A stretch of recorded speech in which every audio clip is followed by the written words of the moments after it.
Hello guys, இன்றைக்கி நம்ம வந்து புதுசாக இன்ஜினியரிங் கவுன்சிலிங் வந்து இப்போ இதாக இருக்குது. இது வரைக்கும் ஸ்போர்ட்ஸ் கோட்டா அதெல்லாம் வந்து முடிஞ்சிருக்கு. ஸோ ரெகுலர் இன்ஜினியரிங் கவுன்சிலிங் முன்னாடி ஒரு ஹெட்ஸ்அப் கொடுக்கலாம் அப்படின்றதுக்காக வந்திருக்கேன். ஸோ எப்படி வந்து அண்ணா யூனிவர்சிட்டியில் வந்து சீட் நம்ம வாங்கலாம், ஈவன் அவர் கட் ஆஃப் வந்து ரொம்ப கம்மியாக இருக்குது. யூஸ்வலாக அண்ணா யூனிவர்சிட்டி மெயின் கேம்பஸ்லாம் வந்து ஒரு 190 above அந்த மாதிரி கட் ஆஃப் இருந்த மாதிரி தான் போக முடியும். பட் ஜஸ்ட் ஒரு 150 ஆர் 160 அந்த மாதிரி ரேஞ்சில் இருக்கவங்களும் அண்ணா யூனிவர்சிட்டிக்குள்ளே போகிறதுக்கான ஒரு ஷார்ட்கட் மாதிரி ஒரு மெத்தட் இருக்குது. ஸோ அதை தான் சொல்லலாம் அப்படின்னு. ஏன்னா பிகாஸ் நானும் அந்த மெத்தட் யூஸ் பண்ணி தான் நான் அங்கே அண்ணா யூனிவர்சிட்டியில் வந்து நான் என்னோடய யூஜி டிகிரியை முடித்தேன் இன் மெக்கானிக்கல் இன்ஜினியரிங். ஸோ அது என்ன அப்படின்றத வந்து இந்த வீடியோவில் பார்க்கலாம். இல்லை sit back, relax and let's go.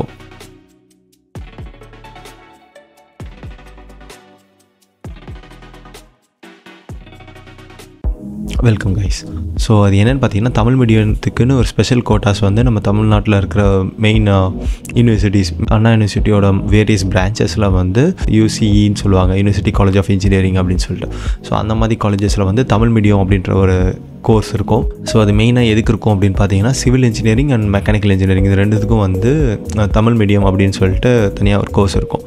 So இந்த கோர்ஸ் வந்து என்னென்னு பார்த்தீங்கன்னா, இந்த கோர்ஸோட சிலபஸாக இருக்கட்டும், இதோட கொஷின் பேப்பராக இருக்கட்டும், எல்லாமே டீச்சிங் மெத்தடாக இருக்கட்டும், எல்லாமே வந்து same as the regular mechanical engineering மட்டும்தான்.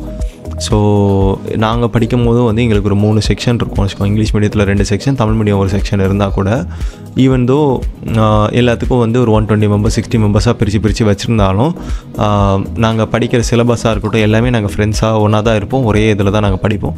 மேபி கிளாஸ் டைமிங்ஸ் வந்து பீரியட்ஸ்லாம் சேஞ்ச் ஆகுமே தவிர மற்றபடி எல்லாமே வந்து சேம் தான்.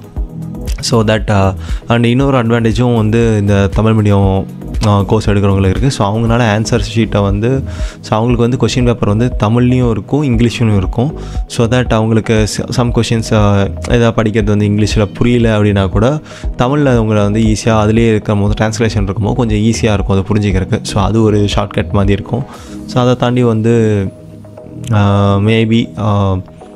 மேபி லைக் தமிழ் கொஷின் தப்பாக இருந்தாலோ இதாக இருந்தாலும் கூட மேபி உங்களுக்கு கிரேஸ் மார்க்ஸ் வரதுக்கான சான்சஸும் இருக்குது. ஸோ அது மாதிரி இருக்கும். ஸோ அதை தாண்டி வந்து உங்களால் ஆன்சர்ஸும் வந்து ஆன்சர் ஷீட்டில் தமிழாகவும் எழுதலாம் இங்கிலீஷாகவும் எழுதலாம். பட் டெக்னிக்கலாக சொல்லணுன்னா நீங்கள் இங்கிலீஷில் மட்டும்தான் எழுதணும். தமிழுக்கான எக்ஸாக்ட் புக்ஸ் வந்து உங்களுக்கு அவைலபிளாக இருக்காது. ஃபார்மாலிட்டிக்கு நம்ம உள்ளே நுழையிறதுக்கான ஒரு ஷார்ட்கட்டாக நம்ம தமிழ் மீடியம் கோர்ஸ் எடுப்போமே தவிர நம்ம எழுத போகிறதா இருக்கட்டும் படிக்கிறதா இருக்கட்டும் எல்லாமே இங்கிலீஷ் பற்றி தான் நம்ம படிக்க போகிறோம். ஸோ சம் பீப்புள்ஸ் லைக் சின்னதுலேருந்தே தமிழ் மீடியம் படிச்சுட்டு சரி இங்கிலீஷ் மீடியம் போக வேணாம் அப்படின்றதுக்காக தமிழ் எடுத்துருக்கலாம்.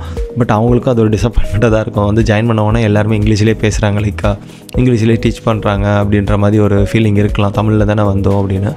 பட் இப்போ இருக்க ட்ரெண்ட் அண்டு எல்லோரும் டெக்னாலஜி வளர்ந்துருக்கும் போது எல்லா கம்பெனிஸில் போகும்போது நமக்கு இங்கிலீஷ் தான் ஆப்வியஸ்லி எல்லா இடத்துலையும் யூஸ் பண்ணுவாங்க. ஸோ ஸ்டூடெண்ட்ஸும் வந்து இங்கிலீஷை டெவலப் பண்ணிக்கிறது தான் ஸோ ஒரு பெட்டர் ஐடியாவாக இருக்கும். ஸோ ஆப்வியஸ்லி வந்து அதுக்காக ஒரு ஸ்டெப்பிங் ஸ்டோனாக நினச்சிக்கோங்களேன். ஒரு 4 years வந்து எப்படி இருந்தாலும் நம்ம வந்து ஒரு இங்கிலீஷ் பேசுகிற ஒரு என்விரான்மெண்ட்டில் இருக்கும். So at the end of the day நம்ம வெளியே போகும்போது அட்லீஸ்ட் அந்த இங்கிலீஷில் என்ன சொல்கிறாங்கன்னு அண்டர்ஸ்டாண்ட் பண்ணிக்கிற அளவுக்காச்சும் நம்ம டெவலப் ஆகிருப்போம். ஸோ அப்படி நினச்சிக்கோங்க. அண்ட் இங்கிலீஷ் நீங்கள் இம்ப்ரூவ் பண்ணி தான் ஆகணும். ஸோ அப்படி இம்ப்ரூவ் பண்ணி நீங்கள் இங்கிலீஷில் எழுதினா மட்டும்தான் கரெக்ஷன் பண்ணுவாங்க. ஏன்னா கரெக்ஷன் பண்ணுறவங்க எல்லாருக்கும் தமிழ் தெரியும்னு சொல்ல முடியாது. அவங்க சொல்லுவாங்க தமிழில் வந்து இருக்கும் அப்படி கரெக்ட் பண்ணுவாங்க அப்படின்லாம். பட் டெக்னிக்கலாக பார்த்தீங்கன்னா அது ஒரு ஃபார்மாலிட்டிக்காக இருக்குமே தவிர ஃபுல்லாக தமிழ்லேயே வந்து சொல்லிக் கொடுக்குறதோ இல்லை தமிழ்லேயே எழுதுறதோ அப்படிலாம் எதுவுமே இருக்காது. ஸோ ரெகுலர் இங்கிலீஷ் மீடியத்துக்கு என்ன இருக்கோ அதே தான் இருக்கும்.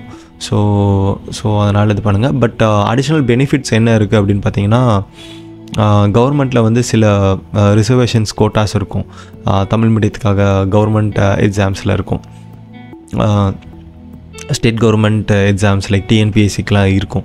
ஸோ அதில் போகணுன்னா ஜஸ்ட்டு இதில் மட்டும் தமிழ் மீடியம் படித்தா பார்த்தது. முன்னாடிலாம் ஜஸ்ட் இன்ஜினியரிங் மட்டும் தமிழ் மீடியம் படித்தா போதும்னு இருந்துச்சு. நான் படித்து முடிக்கும் போது லைக் ஒரு 4 to 5 years பேக் அப்படி இருந்துச்சுன்னு நினைக்கிறேன்.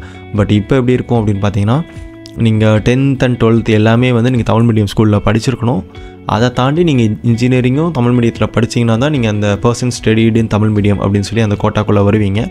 ஸோ அந்த கோட்டாவோட நீங்கள் வந்து ஒரு சர்டிஃபிகேட் நீங்கள் வாங்கணும். தனியாக நீங்கள் கோர்ஸ் முடிச்சதுக்கப்புறம் காலேஜில் சொல்லி வாங்கணும். ஸோ அதை வாங்கினோடனே இந்த மாதிரி டிஎன்பிஎஸ்சி எக்ஸாம்ஸ்லாம் நீங்கள் இது பண்ணலாம். உங்களுக்குன்னு தனி ரிசர்வேஷன் இருக்கும் போது ஸோ உங்களுக்கு இதர் உங்கள் கேட்டகரி வைஸும் ரிசர்வேஷன் இருக்கும் அண்ட் தமிழ் மீடியத்துக்காக ஒரு கோட்டா இருக்கும்போது உங்களுக்கு ஆடட் அட்வான்டேஜ் தான். ஸோ ஈஸியாக வந்து உங்களுக்கு ஒரு கவர்மெண்ட் ஜாப் கிடைக்கிறதுக்கான சான்சஸ் வந்து ரொம்பவே அதிகமாக இருக்கும். ஸோ நீங்கள் தாராளமாக அதுக்காக ட்ரை பண்ணலாம். ஸோ அதை தாண்டி கம்மியான மார்க்ஸ் எடுத்தவங்களுக்கு வந்து ஒரு ப்ரைவேட் காலேஜில் எதுவும் லைக் கம்மியான ஃபீஸ் அப்படின்னு நீங்கள் போனீங்கன்னா ப்ரைவேட் காலேஜில் வந்து ஒழுங்காக இருக்காது. ஐ மேபி ராங், ஓகே, எல்லா காலேஜஸும் ஒரே மாதிரி சொல்ல முடியாது. பட் ஜென்ரலாக சொல்கிறேன், ஜென்ரலாக வந்து பார்த்தீங்கன்னா இந்த ப்ரைவேட் காலேஜஸில் அவ்வளோ கோச்சிங் கொடுக்கறதுக்கோ அதெல்லாம் இருக்காது, ஃபார்மாலிட்டிக்காக இருக்கலாம். அந்த மாதிரி காலேஜஸில் வந்து யூஸ்வலாக நீங்கள் கம்மியான மார்க் எடுத்து போயிருந்தீங்கன்னா ஆப்வியஸ்லி ஒன்று அவங்க நல்லா படித்தவங்க சரி வீட்டு பக்கத்தில் இருக்குன்னு எடுத்துருக்கலாம். அதை தாண்டி அதில் வந்து 80% வந்து உங்களோட ஆவரேஜாக உங்களோட ரேஞ்சிலே தான் படிச்சிருப்பாங்க. ஸோ அந்த நாலேஜ் ஷேரிங்கும் சிமிலராக தான் இருக்கும். ஸோ பெருசாக கற்றுக்க முடியாது. ஸோ அந்த மாதிரி இருக்கும். பட் இதுவே நீங்கள் அண்ணா யூனிவர்சிட்டியில் படிச்சிங்கன்னா ஃபீஸும் பார்த்திங்கன்னா ரொம்ப கம்மியாக இருக்கும். அதை தாண்டி உங்களுக்கு இன்னொரு பெனிஃபிட் என்னென்னா உங்கள் கூட வந்தது எல்லாருமே வந்து ஆல்மோஸ்ட் ஹை ஸ்கோரிங்காக வந்து ஹையர் ரேங்க்கில் வந்து வந்தவங்களாக இருப்பாங்க. உதாரணத்துக்கு நீங்கள் பழகிற ஃப்ரெண்ட்ஸ் வந்து சொன்னால நாங்கள் இப்போ படித்தவங்க என் கூட பெஸ்ட் ஃப்ரெண்ட்ஸ் என்னோட கூட படித்தவங்க எல்லாருமே பார்த்திங்கன்னா இங்கிலீஷ் மீடியத்தில் இருக்காங்க அப்படின்னும் போது அவங்களாம் வந்து ஆப்வியஸ்லி கட் ஆஃப்லாம் 191 195 அப்படின்னு எடுத்துகிட்டு வந்தாங்க. நாங்கள் ஆப்வியஸ்லி கம்மியாக தான் இருந்திருக்கோம். என்னோடய கட் ஆஃப்லாம் பார்த்திங்கன்னா 157.5 என்னமோ தான் இருந்துச்சு. பட் ஸ்டில் நான் வந்து இந்த லூப் ஹோல் யூஸ் பண்ணி நான் உள்ளே போயிட்டேன்.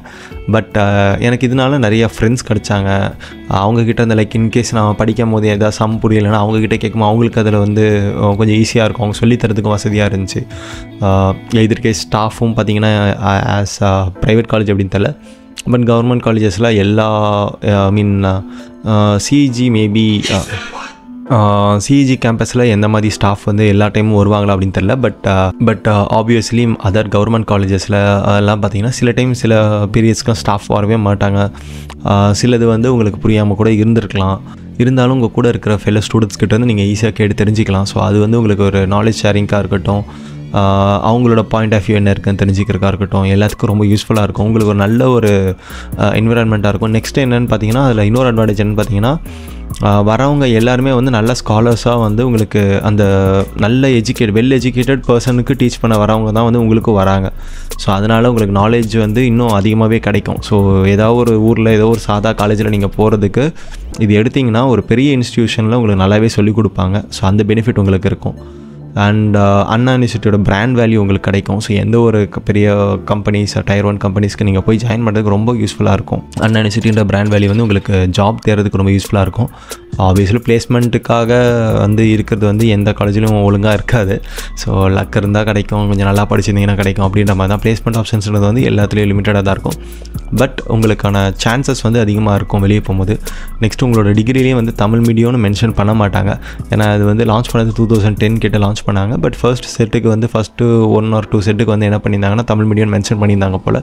ஸோ அப்படி பண்ணவங்களுக்கு வந்து கொஞ்சம் வேலை கிடைக்கலாம், கொஞ்சம் கஷ்டமாயிடுச்சு அப்படின்ற போது அவங்களுக்கு தமிழ் மீடியம் மென்ஷன் பண்ணுவாங்க. ரெகுலர் இங்கிலீஷ் மீடியத்தில் முடிக்கிறவங்களுக்கு டிகிரியில் எப்படி இருக்கோ அதே மாதிரி தான் உங்களுக்கும் இருக்கும், உங்களுக்கு மென்ஷன் பண்ண மாட்டாங்க. பட் உங்களுக்கு தமிழ் மீடியத்தில் நான் படித்தேன்னு வாங்கணுன்னா இந்த PSTM சர்டிஃபிகேட் வந்து நீங்கள் தனியாக வந்து அப்ளை பண்ணி வாங்கிக்கணும். ஸோ அவ்வளோதான். மற்றபடி டிகிரி எல்லாருக்குமே சேம் தான், சிலபஸ் சேம் தான், டீச்சிங் ஸ்டாஃப் சேம் தான், அண்ட் கொஷின் பேப்பரும் சேம் தான், ஆன்சர் ஷீட் அண்ட் எல்லா ப்ரொசீஜரும் ஆல்மோஸ்ட் சேம் தான். ஓகே, உங்களுக்கு ஆல்மோஸ்ட் இங்கிலீஷ் மீடியம் எடுக்கிறத விட உங்களுக்கு வந்து தமிழ் மீடியம் இருக்கிறது நல்லாவே பெனிஃபிஷியலாக தான் இருக்கும் உங்களுக்கு.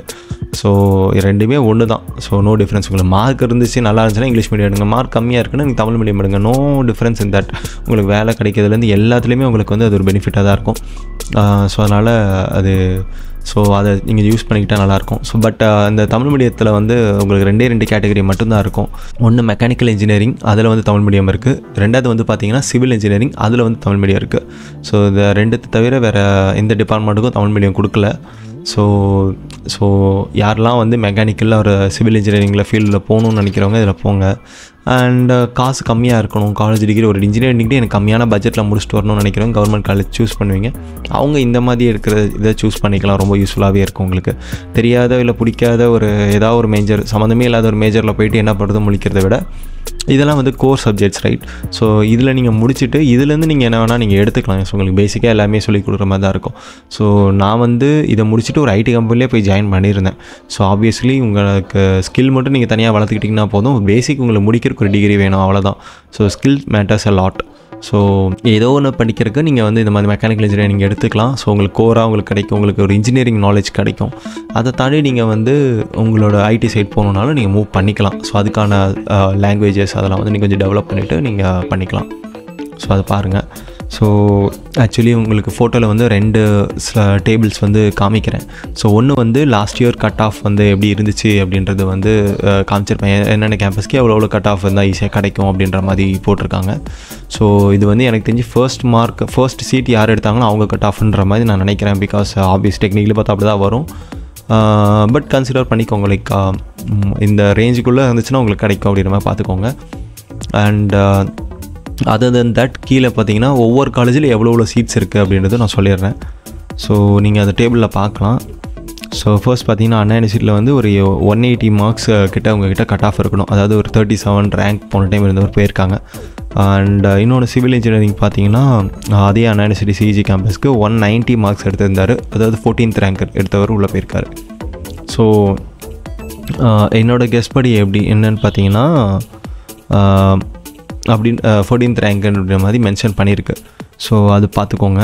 ஸோ அந்த மென்ஷன் பண்ணதில் நான் சொல்கிறேன், மேபி கம்யூனிட்டி வைஸ் ரேங்க்கில் வந்து 14th இருக்கவர் வந்து அந்த தமிழ் மீடியம் எடுத்திருக்காரு. ஸோ அண்ட் அப்படியே வரிசையாக பார்த்தீங்கன்னா ஒவ்வொரு காலேஜுக்கு என்னென்ன கட் ஆஃபில் என்னென்ன போயிருக்காங்க அப்படின்றது இருக்கும். நம்பர் ஆஃப் சீட்ஸ் வந்து சொல்கிறேன் என்னென்ன காலேஜில் இருக்குது. சிஇஜியில் மட்டும் பார்த்தீங்கன்னா ஜஸ்ட்டு 30 சீட்ஸ் மட்டும்தான் இருக்குது. மெக்கானிக்கல் தமிழ் மீடியமும் 30 சீட்ஸ் தான் இருக்குது. சிவில் இன்ஜினியரிங்கும் 30 சீட்ஸ் தான் இருக்குது. அண்ட் மீதி எல்லாத்துலேயுமே வந்து பார்த்திங்கன்னா 60 சீட்ஸ் உங்களுக்கு கொடுத்துருக்காங்க. ஒரே ஒரு காலேஜில் மட்டும் உங்களுக்கு சிவில் இன்ஜினியரிங் இருக்காது. மீதி எல்லா காலேஜ்லையுமே போத் சிவில் அண்ட் மெக்கானிக்கல் இருக்கும். அண்ட் இன்னொரு விஷயம் என்னென்னு பார்த்தீங்கன்னா ஃபர்ஸ்ட் இயர் முடித்ததுக்கப்புறம் உங்களால் செகண்ட் இயரில் வந்து வேறு காலேஜ் உங்களால் சேஞ்ச் பண்ணிவிட்டு ரீலொகேஷன் பண்ணிக்க முடியும். அதாவது எப்படின்னா நான் இந்த காலேஜ்லேருந்து அங்கே போயிடுவாங்க, ட்ரான்ஸ்ஃபர் ஆகிடலாம். அங்கே இருக்கவங்க அங்கேருந்து ட்ரான்ஸ்ஃபர் இங்கே வந்துடுவாங்க. ஸோ இதே மாதிரி ட்ரான்ஸ்ஃபர் பண்ண முடியும் செகண்ட் இயரில். பட் இந்த ட்ரான்ஸ்ஃபர் ஆகிறது வந்து என்ன ஒரே ஒரு எக்ஸப்ஷன்னா நீங்கள் சென்னை காலேஜ் தவிர மீதி எல்லா காலேஜுக்கும் உங்களால் ட்ரான்ஸ்ஃபர் பண்ணிக்க முடியும். ஸோ அது மைண்ட் பண்ணிக்கோங்க. ஸோ அடுத்தது கீழே பார்த்தீங்கன்னா அது 2த்துலையும் 30 சொல்லியிருக்கேன். ஸோ அதுக்கப்புறம் விழுப்புரத்தில் பார்த்தீங்கன்னா உங்களுக்கு 60 இருக்கும். அடுத்து பார்த்தீங்கன்னா திண்டிவனத்தில் 60. ரெண்டுமே விழுப்புரம் டிஸ்ட்ரிக்ட் தான்.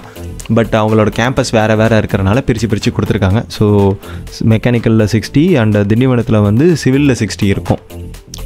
அண்ட் அதுக்கப்புறம் வந்து திருவண்ணாமலையில் மட்டும்தான் வந்து மெக்கானிக்கல் தமிழ் மீடியம் மட்டும்தான் இருக்குது. அங்கே சிவில் இன்ஜினியரிங் தமிழ் மீடியம் இல்லை. ஸோ அதுக்கப்புறம் பார்த்தீங்கன்னா அண்ணா யூனிவர்சிட்டி திருச்சியில் வந்து 60 சீட்ஸ் இருக்குது. அரியலூரும் 60 இருக்குது. நாகப்பட்டினமும் 60 இருக்குது. பண்ருட்டியும் 60 இருக்குது. பட்டுக்கோட்டை அதாவது தஞ்சாவூர்லேயும் வந்து 60 இருக்குது.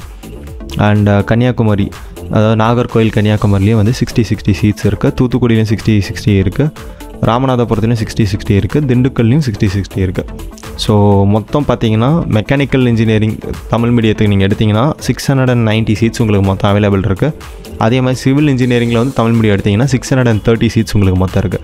ஸோ ஓவரால் பார்த்தீங்கன்னா 1320 சீட்ஸ் வந்து உங்களுக்கு அவைலபிளாக இருக்கும். ஸோ டோட்டலாக பார்த்தீங்கன்னா 1320 இன்ஜினியரிங் சீட்ஸ் உங்களுக்கு அவைலபிளாக இருக்கும். அதாவது சிவில் மெக்கு சேர்த்து சொல்கிறேன் தமிழ் மீடியத்தில். ஸோ அதில் கம்மியான மார்க்ஸ் எடுத்தவங்க இதை வந்து யூஸ் பண்ணிக்கோங்க. ஸோ இது ஒரு நல்ல ஆப்பர்ச்சுனிட்டி. நிறைய பேர் தமிழ் மீடியம் அப்படின்னு தெரியாமல் விட்டுருவாங்க. என் ஃப்ரெண்டு என் கூட இருக்கான், அவன் வந்து என்னோட கூட திருச்சி காலேஜில் வந்து இங்கிலீஷ் மீடியத்தில் அவன் படித்தான். பட் அவனோட கட் ஆஃப் வந்து 190, 91 ஏதோ சொன்னான். அவனுக்கு வந்து அவன் எடுக்கும் போது சென்னை கிண்டிலேயே வந்து அவனுக்கு தமிழ் மீடியம் அவைலபிளாக இருந்துச்சு. பட் இந்த அவேர்னஸ் இல்லாதனால அவன் என்ன கிண்டியை விட்டுட்டு எங்கள் காலேஜ் எடுத்திருந்தான், இங்கிலீஷ் மீடியம்னு எடுத்திருந்தான். ஸோ நிறைய பேருக்கு தெரியாமையும் இருக்குது. ஸோ அதனால் இதாகுது. ஸோ ஈவன் தோ நீங்கள் சிஇஜியில் படிக்கணும்னு ஆசைப்பட்டீங்கன்னா உங்களுக்கு வேறு கேம்பஸ் தான் கிடைக்கிது. உங்களுக்கு சிஇஜி கிடைக்கல, வேறு கேம்பஸ் தான் கிடைக்கிது இங்கிலீஷ் மீடியம் போது உங்களுக்கு சிஇஜியில் தமிழ் மீடியம் அவைலபிள் இருந்தாலும் எடுத்துக்கோங்க. அண்ட் இன்னொன்று என்னென்னா சிஇஜி வந்து கொஞ்சம் அடுத்த லீக் அப்படின்ற மாதிரி இருக்கும் எப்போயுமே. ஸோ நம்ம என்ன தான் நீங்கள் வந்து மற்ற எல்லா காலேஜ் படிக்கிறத விட அது கொஞ்சம் டிஃப்ரெண்ட்டாக இருக்கும். ஏன்னா அங்கே வந்து உங்களுக்கு கொடுக்குற கோச்சிங்காக இருக்கட்டும், அது வந்து கொஞ்சம் வெல் எஸ்டாப்ளிஷ்டான ஒரு யூனிவர்சிட்டியாக இருக்கும். மெயின் ஹெட் கேம்பஸ்னால உங்களுக்கு இன்னும் ஸ்ட்ரிக்டாக இருக்கும். உங்களுக்கு இன்னும் வந்து கொஞ்சம் ஃபீச்சர்ஸ் அண்ட் ஃபெசிலிட்டிஸ் எல்லாமே அங்கே வந்து நிறையாவே இருக்கும். ஸோ சிஇஜி கேம்பஸ் வந்து உங்களுக்கு கிடச்சிச்சின்னா அதை யூஸ் பண்ணிக்கோங்க, அதை எடுத்துக்கோங்க. அதர் தென் தட் சரி ஓகே எனக்கு கொஞ்சம் வீட்டு பக்கத்தில் இருக்கிற காலேஜஸ் வேணும்னா அப்படி மாற்றி நீங்கள் இதை எடுத்துக்கலாம். இல்லை என் மார்க்குக்கு இந்த காலேஜ் தான் கிடச்சிருக்கு அப்படின்னும் போது நீங்கள் அதை எடுத்துக்கலாம். ஸோ அது பார்த்துக்கோங்க, உங்கள் கன்வீனியன்ஸ் பொறுத்து நீங்கள் எடுத்துக்கோங்க. ஸோ எனக்கு எடுக்கும் போது எனக்கு என் மார்க்குக்கெலாம் வந்து சிஇஜி சுத்தமாக கிடைக்காதுன்னு தெரியும். ஸோ சிஇஜியில் தமிழ் மீடியமும் கிடைக்காது. ஸோ அதுக்கு அடுத்த ஆப்ஷன் பார்த்திங்கன்னா சிஇஜிக்கு அடுத்து திருச்சி கேம்பஸ் வந்து கொஞ்சம் மெயின் கேம்பஸாக இருக்கும். ஸோ அதில் வந்து நீங்கள் தமிழ் மீடியம் எடுக்கலாம். அண்ட் அந்த கேம்பஸ் வந்து நான் படிக்கும் போது ரொம்ப காடு மாதிரி அந்த மாதிரிலாம் இருந்துகிட்டு இருந்துச்சு. இப்போ வந்து நிறைய இன்ஃப்ராஸ்ட்ரக்சர்ஸ் வந்து டெவலப் பண்ணியிருக்காங்க. நிறைய வெண்டிங் மிஷினாக இருக்கட்டும், கேன்டீனாக இருக்கட்டும், அண்ட் சுற்றி வால், அப்புறம் செக்யூரிட்டி அண்ட் ஹாஸ்டல்ஸ் எல்லா ஃபெசிலிட்டியுமே வந்து நல்லா இம்ப்ரூவ் பண்ணியிருக்காங்க. ஸோ நீங்கள் இப்போ எடுக்கணும்னு நினச்சிங்கன்னா நீங்கள் திருச்சி காலேஜ் வந்து நான் கண்டிப்பாக ரெக்கமெண்ட் பண்ணுவேன். நல்லா தான் இருக்கும். ஸ்டாஃப்ஸும் வந்து ரொம்ப ஃப்ரெண்ட்லியாக தான் இருப்பாங்க, நல்லா சொல்லிக் கொடுப்பாங்க. ஸோ நீங்கள் வந்து உங்களுக்கு தேவையான ஃபெசிலிட்டி எல்லாமே வந்து மற்ற ஊரில் வந்து சின்ன சின்ன கேம்பஸ் இருக்கும், சின்ன சின்ன லேப் தான் இருக்கும். பட் திருச்சியில் வந்து நீங்கள் மெக்கானிக்கல் நீங்கள் எடுத்திங்கன்னா உங்களுக்கு மெக்கானிக்கலுக்கு தேவையான எல்லா லேப் ஃபெசிலிட்டி எல்லா ஃபெசிலிட்டியும் அதே காலேஜுக்குள்ளேயே இருக்கும். அதே மாதிரி தான் சிவிலுக்கும் இருக்கும், எல்லாமே உங்களுக்கு அதுக்குள்ளேயே இருக்கும். ஸோ மீதி சின்ன சின்ன கேம்பஸஸ் ஏதாவதுல வந்து இதே தமிழ் மீடியம் இருந்தாலும் அவங்களுக்கு வந்து அந்த கேம்பஸில் அந்த லேப் ஃபெசிலிட்டிலாம் பக்கத்து லேபுக்கு ஏதாவது கூட்டு போவாங்க, பக்கத்து காலேஜில் கூட்டு போவாங்க. ஸோ அந்த மாதிரிலாம் இருக்கும். பட் இங்கே கேள்விப்பட்டிருக்கேன், நான் பண்ணும்போது யாரோ சொல்லி கேள்விப்பட்டிருந்தேன், அதனால் சொல்கிறேன். பட் நம்ம திருச்சி கேம்பஸை பொறுத்த வரைக்கும் எல்லாமே இருக்கும். அதே மாதிரி சென்னையில் வந்து இன்னும் அட்வான்ஸாகவே இருக்கும், எல்லாமே இருக்கும். So no problem in that. So Chennai கிடைக்காதவங்க திருச்சி சூஸ் பண்ணுங்கள். அதுக்கப்புறம் லைக் உங்கள் நியர்பைக்கு ஏற்ற மாதிரி நீங்கள் சூஸ் பண்ணிக்கலாம். ஸோ அதான் கைஸ், அதை சொல்லணுன்றதுக்காக தான் இந்த வீடியோ. ஸோ இந்த இன்ஃபர்மேஷனை எல்லாேருக்கும் ஷேர் பண்ணலாம், எல்லாேருக்கும் தெரிஞ்சு ஒரு அவேர்னஸ் க்ரியேட் பண்ணலாம் அப்படின்றதுக்கு தான் இந்த வீடியோ. ஸோ நிறைய பேருக்கு யூஸ்ஃபுல்லாக இருக்கும்னு நினைக்கிறேன். இப்போ இன்ஜினியரிங் கவுன்சிலிங் போகிற பசங்களுக்கு ரொம்ப யூஸ்ஃபுல்லாக இருக்கும்னு நினைக்கிறேன் அவங்களுக்கு. ஸோ பாருங்கள், யாரெல்லாம் இப்போ 12th முடிச்சிருக்காங்க அவங்களுக்குலாம் இந்த வீடியோ ஷேர் பண்ணுங்கள் உங்கள் ஃப்ரெண்ட்ஸ் அண்ட் ஃபேமிலிக்கு. அண்ட் பிடிச்சிருந்தால் லைக் பண்ணுங்கள். And please subscribe for more awesome and useful contents. And thank you for வாட்சிங். நன்றி.